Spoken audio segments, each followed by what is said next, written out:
Hi అండి, నా పేరు బట్టు వేణు. నేను సాంగ్ అండ్ స్టోరీ లిరిక్ రైటర్ని.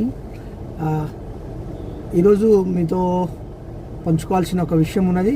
ఇది నా ఫస్ట్ వీడియో యూట్యూబ్లో అప్లోడ్ చేస్తున్నాను. ఇప్పటివరకు ఇదే ఫస్ట్ కాబట్టి యూట్యూబ్ ఛానల్ కూడా ఈ వీడియోతోనే స్టార్ట్ చేస్తున్నాను. అయితే ఫస్ట్ జనసేన అధ్యక్షుడు మన పవర్ స్టార్ పవన్ కళ్యాణ్ గారికి నేను ఒక పొలిటికల్ సాంగ్ ఒకటి రాశాను.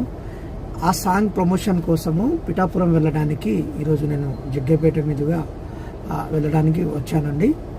సో ఇక్కడ జగ్గేపేటలో జనసేన పార్టీ లీడర్ ఉన్నారు కదా, తనని కలవడానికి వచ్చాను. సో జనసేన పార్టీ సాంగ్ చాలా అద్భుతంగా ఉంది. ఆ త్వరలో నేను రిలీజ్ చేస్తున్నాను. ఆ సాంగ్ ప్రమోషన్స్ కోసం వెళ్తున్నాను. So bless me. Thank you.